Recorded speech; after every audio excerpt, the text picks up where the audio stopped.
구약에 나오는 도피성은 예수 그리스도를 희미하게 보여주는 그리스도의 모형이고 그리스도의 그림자라고 할 수 있습니다. 우리가 땅의 그림자만 보면 누구 그림자인지 맞추기 어렵죠.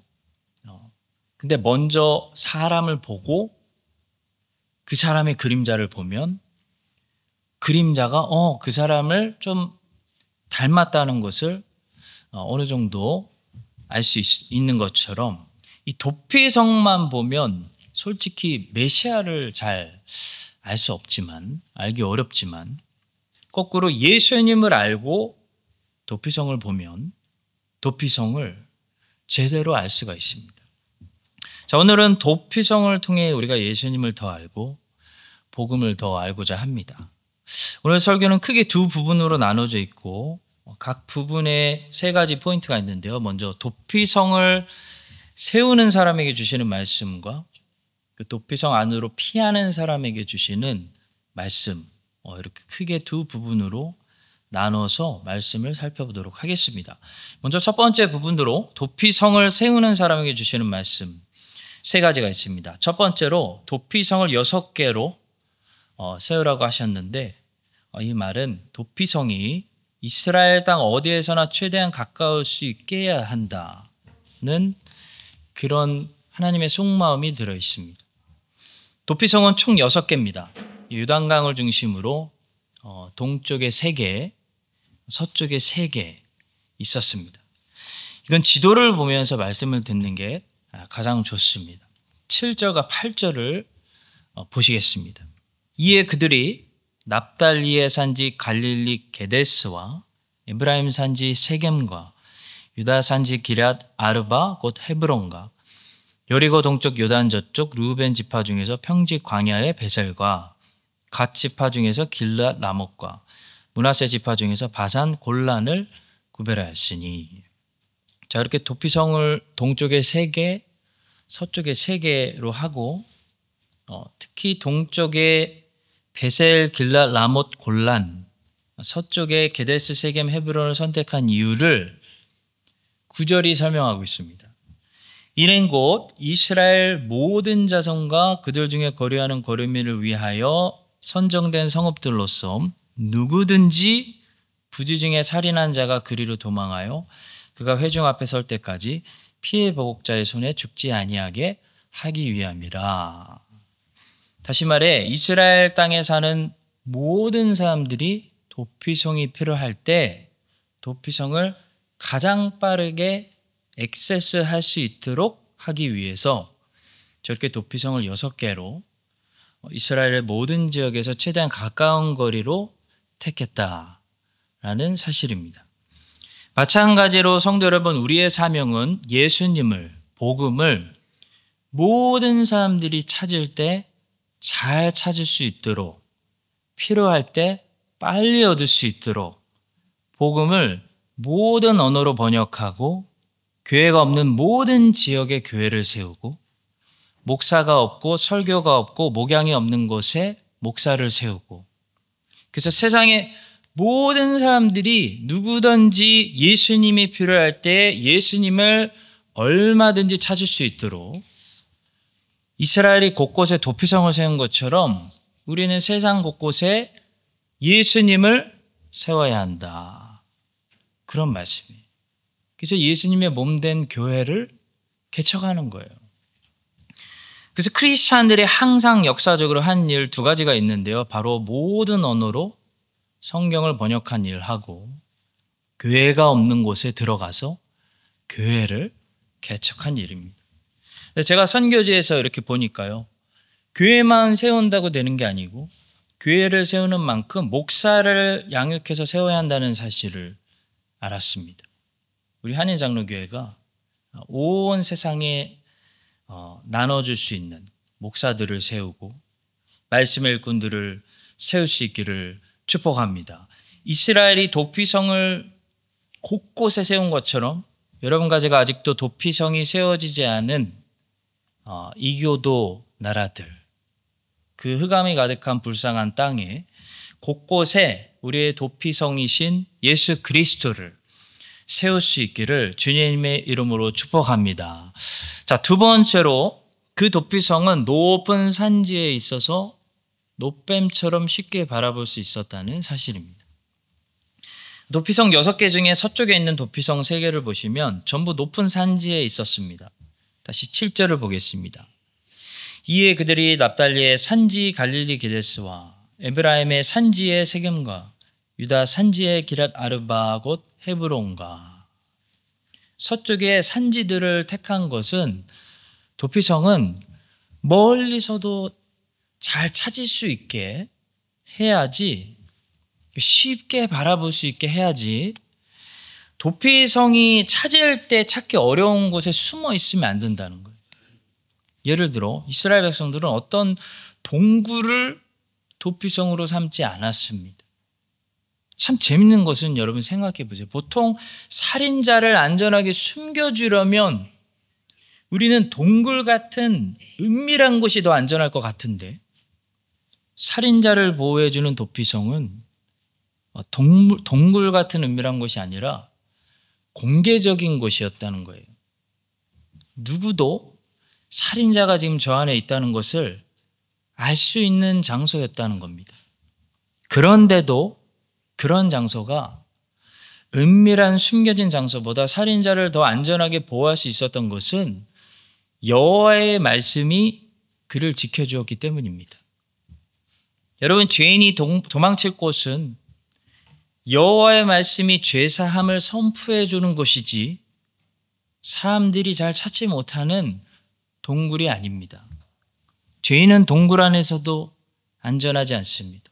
아담과 하와는 풀 뒤에 숨었지만 숨지 못했어요. 죄인은 온전히 여호와의 말씀에 용서가 베풀어 주시고 죄사함이 선포되어지는 곳, 거기서 안전을 누리는 것입니다. 그것이 어디입니까? 바로 세상의 유일한 곳이에요. 예수 안입니다.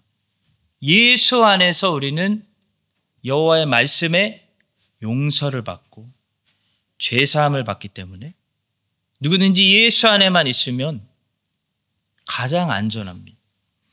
하나님은 광야에서 모세에게 그 놋뱀을 높이 들라고 하셨습니다. 그래서 누구든지 놋뱀을 찾을 때 그게 찾기 어렵게 하지 말고 쉽게 찾을 수 있도록, 누구나 고개만 그냥 들면은 볼 수 있도록 놋뱀을 만들어서 긴 장대 위에 달라고 하셨어요. 여호와께서 모세에게 이르시되 불뱀을 만들어 장대 위에 매달아라. 물린 자마다 그것을 보면 살리라. 모세가 놋뱀을 만들어 장대 위에 다니 뱀에게 물린 자가 놋뱀을 쳐다본 즉 모두 살더라.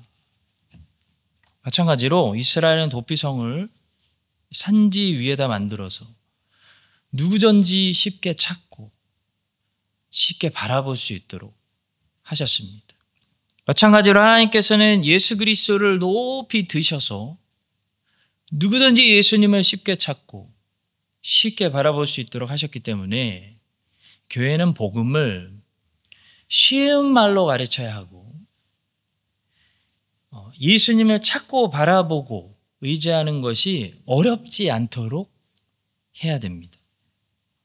성경에 물론 어려운 교리들도 많이 있지만 구원론과 관련된 교리, 즉 복음은 어렵지 않습니다. 유치부 아이들에게도 복음을 3분 안에 전도할 수 있습니다. 제가 선교제에 가서 기독교를 전혀 모르는 사람에게 전도할 때 저는 여러분에게 하듯이 성경을 깊이 설명하지 않습니다. 종이와 펜만 가지고 간단한 그림 몇 개 그리면서 5분 안에 설명해요. 유식한 성도들 데리고 성경 공부를 하는 목사가 복음을 어렵게 설명하는 것보다 쉽게 설명하는 것이 사실 훨씬 더 저에게 어려워요. 챌린지예요. 그래서 미리 많이 준비하고 갑니다. 그런데도 선교지에서 다시 복음을 쉽게 전도하는 연습을 하면서 저는 느낍니다. 복음이 복잡하고 어려운 게 아니구나. 복음은 위대하지만 복잡하고 어려운 게 아니구나. 하나님께서 정말 학교도 못 다니고 글도 못 배우고 한 그런 사람에게도 예수님을 충분히 전달할 수 있도록 하셨구나. 그걸 느낍니다. 성도 여러분, 노뱀이 높이 있어서 뱀에 물린 사람들이 고개만 돌리면 볼 수 있었던 것처럼, 이스라엘 사람들이 도피성이 어디 있는지 어렵지 않게 찾은 것처럼 우리 교회가 예수 그리스도의 복음을 항상 높이 들어야 됩니다. 그리고 쉽게 준비해야 됩니다.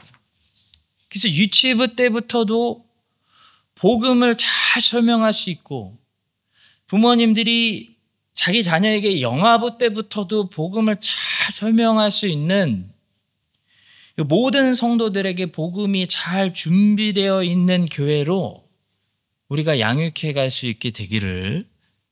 그래서 복음이라는 게 목사들만 아는 어려운 게 아니라 모든 성도들이 복음을 준비해서 언제든지 어린아이들에게도 가르쳐 줄 수 있는 그런 예수님을 높이 들고 노뱀을 높이 드는 교회로 세워주시기를 예수님의 이름으로 축복합니다. 자, 세 번째로 도피성으로 가는 길은 항상 닦아두어야 한다라고 말씀합니다. 어디서 그런 말씀을 주시냐면 신명기 19장 3절에서 주십니다.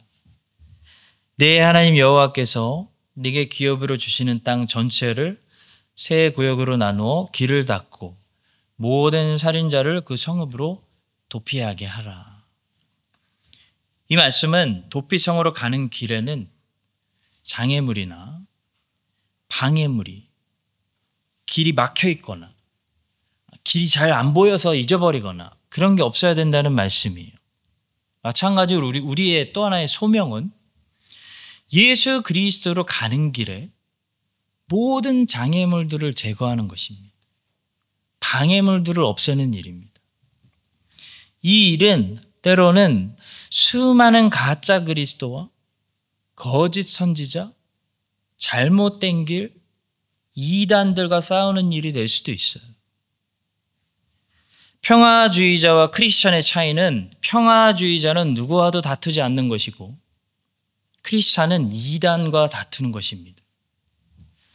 평화주의자는 하나님을 섬기는 것이 아니라 자신을 섬기기 때문에, 하나님의 영광이 목적이 아니라 자신의 평안이 목적이기 때문에 잘못된 사람들과 다투지 않아요. 이단도 용납합니다. 그러나 크리스천은 자신의 평안이 목적이 아니라 하나님의 영광이 목적이기 때문에 하나님의 영광을 가리는 이단들을 골리앗처럼 가만두지 않습니다. 이단을 정죄합니다. 종교회의를 엽니다. 잘못을 드러냅니다. 종교회의를 열고 사도신경 같은 것을 새로 만듭니다. 거짓과 싸웁니다. 신조를 세웁니다. 예수 그리스도께 가는 길에 시온의 대로를 항상 만들어 놓기 위해서 그러는 거예요.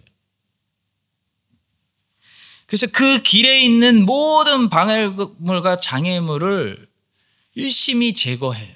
교회가 하는 일이에요. 신조를 세우고 종교회의를 열고 이단을 정죄하고 신앙 고백서를 다시 쓰는 거예요. 어거스틴이 그런 일을 했고, 칼빈이 그런 일을 했고, 바울이 그런 일을 했고, 베드로가 그런 일을 했고, 이사야가 그런 일을 했고, 예레미야가 그런 일을 했으며, 다윗이 그런 일을 했고, 엘리야가 그런 일을 했으며, 여호수아가 그런 일을 했고, 모세가 그런 일을 했습니다. 크리스찬은 항상 이단과 싸웠습니다. 거짓과 싸웠습니다. 장애물과 방해물을 향해 물맷돌을 던졌습니다. 도피성을 세우는 사람들은 도피성을 가는 길을 닦아야 했습니다.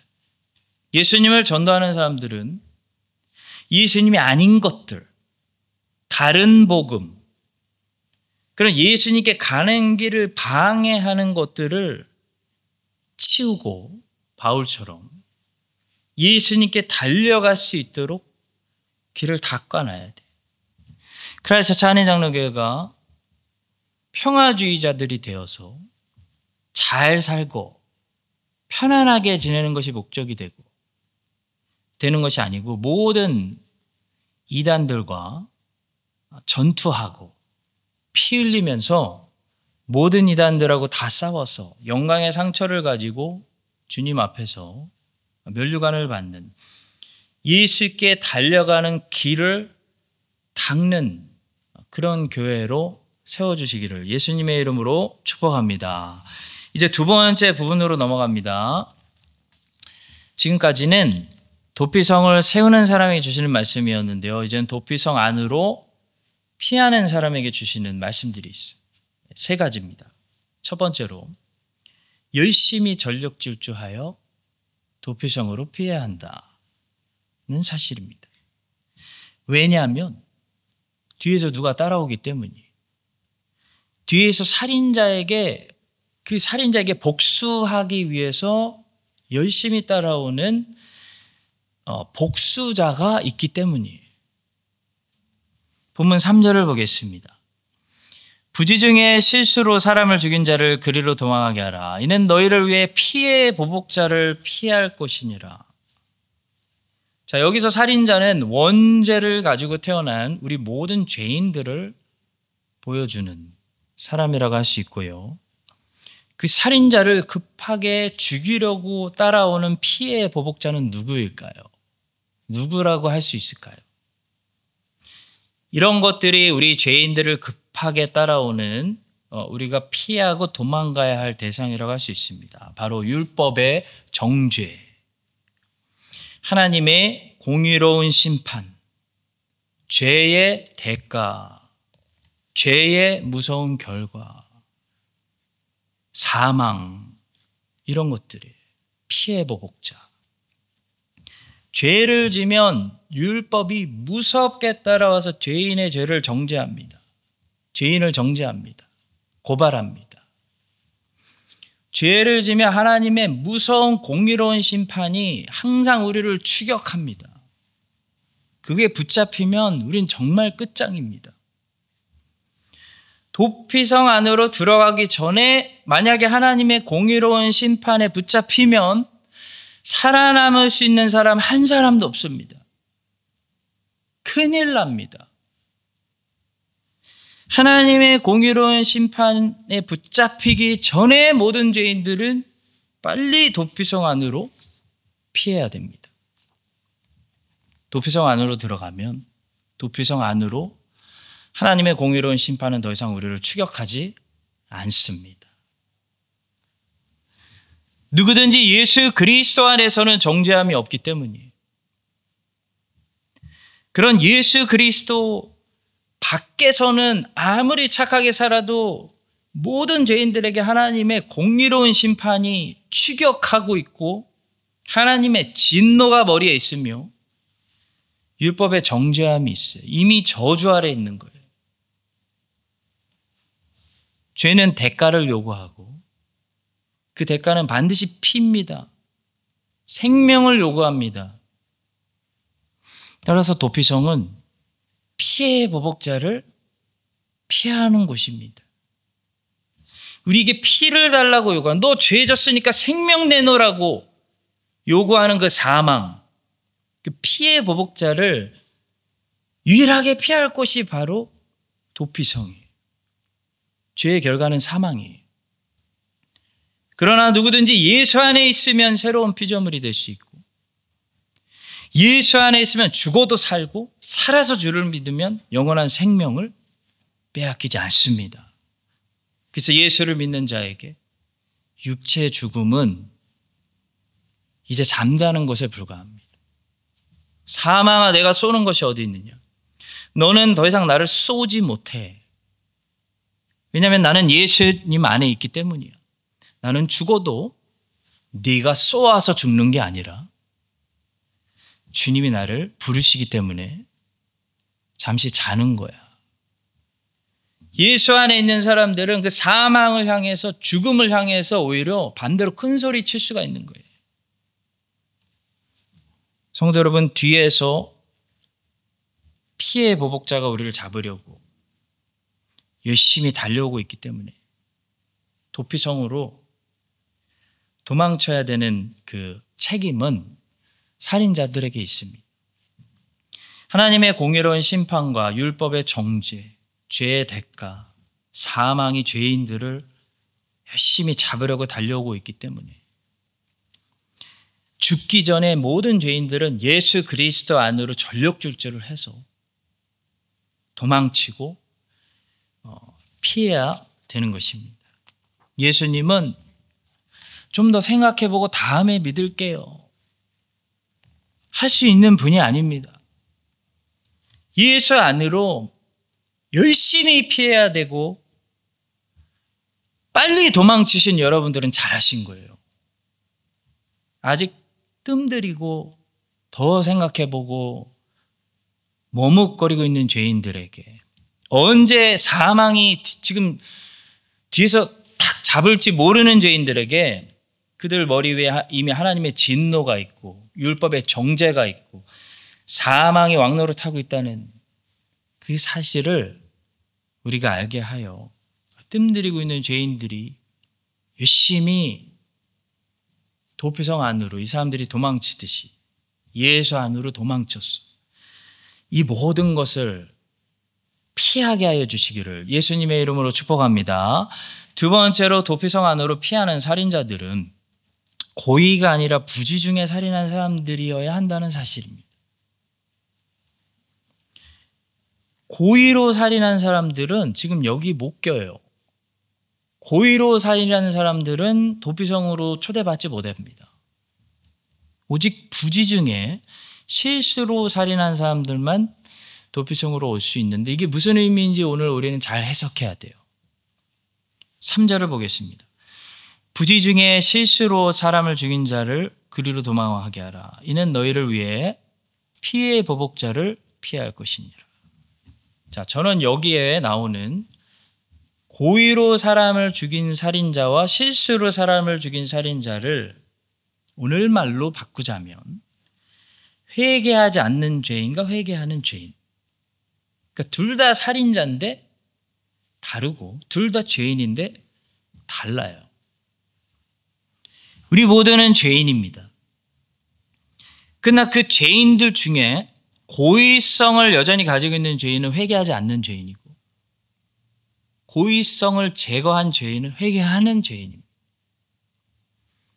도피성은 살인자들을 위한 곳이지만 고의성을 가지고 있지 않은 살인자들만 위한 곳입니다. 고의성을 가지고 있는 살인자들은 들어오지 못합니다. 마찬가지로 우리 모두는 살인자고 우리 모두는 죄인이지만 우리는 고의성이 제거되는 회개를 통해서만 예수 그리스도 안으로 들어와요. 들어갈 수 있어요. 그래서 세례 요한은 회개하고 천국을 받으라고 했고 베드로도 회개하고 주 예수님을 믿으라고 했습니다. 예수님이 십자가 위에서 자기를 찌르는 사람들을 용서한 것은 그들이 예수님이 하나님의 아들인 줄 알았는데도 고의성을 가지고 찌른 것이 아니라 그들은 예수님이 하나님의 아들인 줄 모르고 부지 중에 예수님을 찌른 죄인들이기 때문이에요. 이에 예수께서 이르시되 아버지 저들을 사하여 주옵소서 자기들이 하는 것을 알지 못함이니이다. 베드로도 3,000명에게 강조한 것은 그들이 예수님이 메시아인 줄 알고도 십자가에 못 박아달라고 빌라도에게 구한 것이 아니라 산헤드린처럼 그들은 예수님이 메시아인 줄 정말 모르고 십자가에 못 박아달라고 빌라도에게 구했기 때문에 그들은 회개하고 용서받을 수 있다는 사실이었습니다. 형제들아 너희가 알지 못하여서 그리하였으며 너희 관리들도 그리한 줄 아노라. 그때 몰라서 주님을 잘못 섬겼다면 우리는 회개하고 얼마든지 용서받을 수 있어요. 근데 이게 이단이고 이게 잘못되는 거 알면서도 이단을 고집하고 그런 사람들은 회개를 못할 거예요. 회개하지 않을 거니까.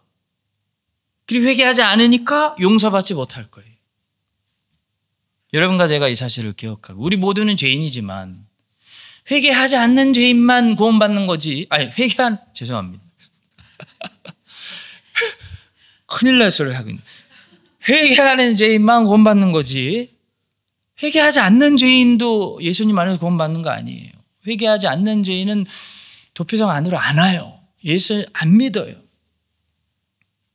그래서 우리 모든 죄인이지만 고의로 살인하는 살인자들이 되지 않도록 고의성이 제거되고 항상 회개하여 도피성으로 피할 수 있는 부지 중에 실수로 또 죄짓는 죄인들이 되게 하여 주시기를 예수님의 이름으로 축복합니다. 오늘 많이 안 오셨기 때문에 여러분들이 아멘을 크게 해주셔야 제가 좀 졸지 않을 수 있을 것 같아요.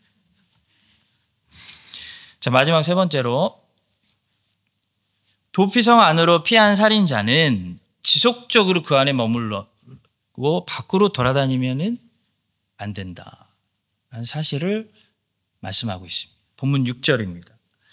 그 살인자는 회중 앞에 서서 재판을 받기까지 또는 그 당시 대제사장이 죽기까지 그 성읍에 거주하다가 그 후에 그 살인자는 그 성읍 곧 자기가 도망하여 나온 자기 성읍 자기 집으로 돌아갈지니라 하라 하시니라. 예수님은 제자들에게 내 안에 거하라 라고 하셨습니다. 그래야 열매를 많이 맺는다 라고 하셨습니다. 성도 여러분, 칭의의 책임은 주님의 주권에 달렸지만 성화의 책임은 성도 자신에게 있습니다. 한 죄인이 크리스찬이 되는 것은 주님의 주권적인 은혜에 달렸지만 한 크리스찬이 어떤 크리스찬이 될 것이냐, 행복한 크리스찬이 될 것이냐, 불행한 크리스찬이 될 것이냐, 감사하는 입술을 가진 크리스찬이 될 것이냐, 평생 원망하는 입술을 가진 크리스찬이 될 것이냐, 풍성하고 충만한 삶을 살 것이냐, 빈털터리로 메마르게 살다가 불 가운데서 겨우 구원만 받을 것이냐는 우리가 얼마나 예수님 안에 지속적으로 머물고 거하는지에 달려 있습니다. 본문은 도피성으로 피한 살인자는 대제사장이 죽을 때까지 그 안에서 살아야 된다 말씀하고 있습니다. 대제사장이 죽으면 집으로 돌아갈 수 있다고 합니다. 집으로 돌아갈 수 있다는 것은 그 살인자의 그 살인죄가 완전히 해결되었다는 것을 선포하는 거예요. 그 살인죄에서 그 살인자가 이제 완전히 해방되었기 때문에 집으로 돌아갈 수 있는데, 그 자유와 해방은 그 시대의 대제사장이 죽어야지만 그 살인자에게 일어나는 일입니다. 사랑하는 성도 여러분, 근데 우리의 대제사장이신 예수님은 언제 죽으셨냐면 이미 죽으셨어요. 2000년 전에 이미 죽으셨어요. 이게 우리에게 어떤 의미일까요? 주님은 죽으시면서 분명히 아직 부족하다 이런 게 아니라 다 이뤘다. Once for all, 히브리서는 설명합니다. 단 한 번의 제사, 충분한 제사, 완성된 제사. 쉽게 말해 다 이뤘다, 다 끝났다, 완성됐다. 그런 말씀이에요. 그러니까 누구든지 예수 안에 있는 사람들의 죄는 이미 해결된 거예요. 다 끝난 겁니다. 더 이상 우리를 정죄할 수 없는 거예요. 우리는 우리의 모든 죄에서 이미 자유하고 해방됐어요. 그러나 예수님은 우리에게 말씀하십니다. 계속해서 나의 안에 거하라고. 그래서 성령의 충만함을 받고 성령의 열매를 많이 맺어라. 그래서 아버지께 많이 영광 돌려라 말씀하십니다. 내 안에 거하라, 나도 너희 안에 거하리라. 가지가 포도나무에 붙어있지 아니하면 스스로 열매를 맺을 수 없음같이 너희도 내 안에 있지 아니하면 그러하리라. 너희가 열매를 많이 맺으면 내 아버지께서 영광을 받으실 것이요 너희는 내 제자가 되리라. 과거의 살인자들은 대제사장이 죽은 다음에 자유와 해방을 누려 다시 집으로 돌아갔지만, 여러분과 저는 대제사장이 죽은 다음에 자유와 해방을 가지고 집으로는 돌아가셔도 돼요. 근데 다시 죄로 돌아가는 것이 아니라 지속적으로 예수 안에 머물면서, 도피성 안에는 안 있어도 돼요. 근데 예수 안에 머물면서 예수님께 자유와 해방을 가진 사람이 예수님께 다시 나를 종으로 들여서 성령의 열매를 많이 맺는 그런 그리스도인, 사도 바울과 같은 여러분과 제가 될 수 있기를 예수님의 이름으로 축원합니다.